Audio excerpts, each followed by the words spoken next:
India کو ہم نے او آئی سی کا ممبر بنایا ہوتا تو آج انڈیا کے لیے اتنی آسانی سے اسرائیل ڈاکٹر صاحب یہ کہ کئی لوگ کہتے ہیں او I C is dead. India کی انٹری جو ہے وہ سب کے لیے اچھی ہوتی اور مسلمانوں کے لیے بھی اچھی ہوتی. اب تو پتہ لگا ہے 71 کی جنگ میں بھی مدد کی تھی even when they were not fully ابھی تک ایکسچینج امبیسڈر نہیں تھے ہوئے.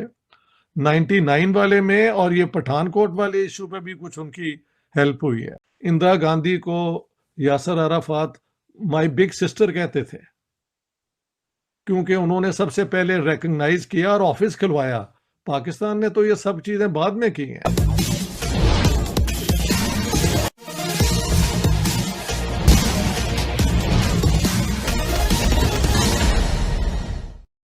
ڈاکٹر صاحب یہ کہ کئی لوگ کہتے ہیں او آئی سی از ڈیڈ. یہ کیا او آئی سی کا مقصد صرف مسلمانوں پہ چند ایک عرب ممالک کی طرف سے حکمرانی کرنے کا گروپ ہے، یا کہ ڈو یو ریئلی بلیو کہ یہ مسلمانوں کی آواز کو اٹھاتا ہے؟ What do you make of that sir? کیونکہ یہ عرب اسرائیل وار میں نہ یہ امریکہ سے نیگوشیٹ کر سکتے ہیں، نہ یہ اسرائیل سے نیگوشیٹ کر سکتے ہیں، تو یہ مطلب کر کیا سکتے ہیں؟ دنیا میں کوئی پولیٹیکل کلاؤڈ نہیں ہے. وہ اپنے آپ کو سمجھتے ہیں کہ ایک پلیٹ فارم ہے، لیکن ان میں سے کوئی بہت بڑی اکنامک پاور نہیں بن سکا، ٹیکنالوجیکل پاور نہیں بن سکا. اس دنیا میں جو طاقت کی بنیاد ہے وہ تو یہی چیزیں ہیں نا، اور اس میں ہم اسلامک ممالک ایز اے ہول زیرو ہیں. تو ان کی کوئی پولیٹیکل کلاؤڈ نہیں ہے دنیا میں، اور اس میں بھی سیاست ہوتی رہی ہے. مثلا انڈیا کو پاکستان نے کبھی ممبر نہیں بننے دیا، حالانکہ پاکستان جتنے ہی مسلمان انڈیا کے اندر ہیں. اور میرا خیال ہے کہ اگر انڈیا کو ہم نے او آئی سی کا ممبر بنایا ہوتا تو آج انڈیا کے لیے اتنی آسانی سے اسرائیل کو سپورٹ کرنا ممکن نہ ہوتا.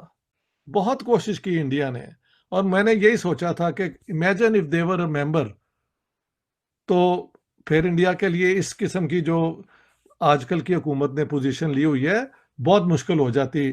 As a member of O I C India کی انٹری جو ہے وہ سب کے لیے اچھی ہوتی اور مسلمانوں کے لیے بھی اچھی ہوتی.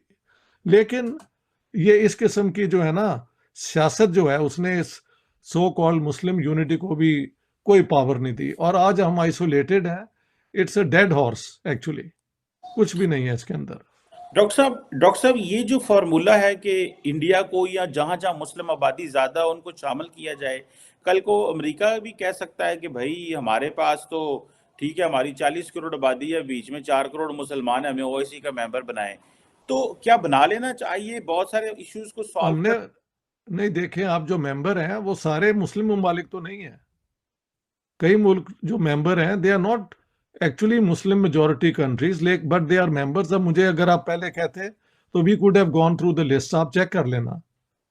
تو یہ ہم نے کوئی پرنسپل نہیں استعمال کیا ہوا، کیونکہ وہ انڈیا کو ممبر بنانے کے لیے کئی اسٹیٹس تیار تھیں، اور امریکہ کے اندر تو محل میں نے کیا I think it's less than 2% Muslim population ہے. تو کل کو جب وہاں پہ میجورٹی ہو جائے گی تو دیکھی جائے گی. پاپولیشن گروتھ تو مسلمانوں کی دنیا میں زیادہ ہو رہی ہے نا، تو اگلے 100 سال بعد کوئی پتہ نہیں چوئی صاحب کتنے ایسی کھلوتے ہوئی ہے. پاکستان کیوں پرنسپلی سمجھتا ہے کہ انڈیا کو جو ہے او آئی سی کا ممبر نہیں بننا چاہیے؟ کیونکہ وہ کشمیر کی وجہ سے؟ جس کشمیر کی وجہ سے، جی کشمیر کی وجہ سے. اور کشمیر پہ بھی پی ایل او کی سپورٹ جو ہے نا، پی ایل او کی، وہ انڈیا کے ساتھ تھی. یہ مطلب لوگ نوٹ کر لیں کہ P L O Palestine liberation organisation, اور اندرا گاندھی کو Yasser Arafat my big sister کہتے تھے کیونکہ انہوں نے سب سے پہلے ریکگنائز کیا اور آفس کھلوایا. پاکستان نے تو یہ سب چیزیں بعد میں کی ہیں. سب سے پہلے پی ایل او کو آفس جو ہے وہ دہلی کے اندر کھلا تھا.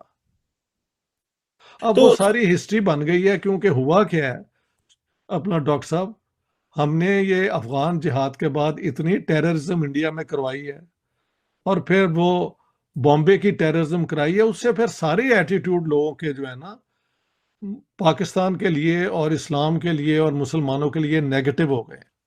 اب تو پتہ لگا ہے 71 کی جنگ میں بھی مدد کی تھی even when they were not